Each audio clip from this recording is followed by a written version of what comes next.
9ஆம் இடத்த அதிபதி அவர் யாருன்னு நீங்கள் பார்த்தீங்கன்னாக்க சுக்கிரன்.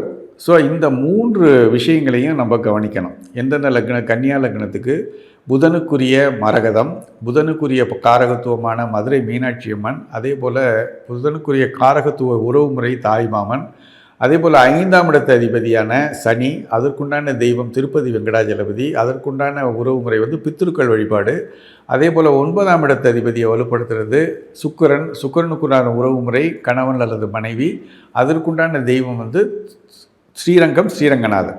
ஸோ இந்த விஷயங்களை தான் நீங்கள் பலப்படுத்தி ஆகணும். இப்போ உதாரணத்துக்கு ருணரோக சத்துருக்கள் இருக்குது, அதாவது உடம்புல வியாதிகள் இருக்குது, ரோகம் இருக்குது, அதாவது கடன் இருக்குது, அதே மாதிரி பார்த்திங்கனாக்கா எதிரிகள் தொந்தரவு இருக்குது அப்படின்னு பார்த்திங்கனாக்க இந்த 3 தொந்தரவுகளையும் நீக்கக்கூடிய மனிதன் வாழ்க்கையில் நிம்மதியாக இருக்கக்கூடாத ஒரு சூழலை ஏற்படுத்துறதுன்னா இந்த 3 விஷயங்கள் தான் ஏற்படுத்தும்.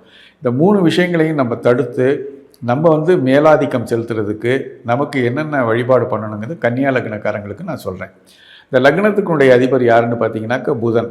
இதுக்குண்டான தெய்வம் மீனாட்சி அம்மன். இந்த மீனாட்சி அம்மனை புதன்கிழமை காலையில் புதன் ஓரையில் 6 to 7 வழிபாடு பண்ணுறது, அங்கே கோயிலில் அம்மன் சன்னதியில் உட்காந்து ஒரு தியானம் பண்ணுறது, வேண்டுகிற வேண்டுகோளை வைக்கிறது ரொம்ப சிறப்பான நற்பலன்களை உங்களுக்கு கொடுக்கும்.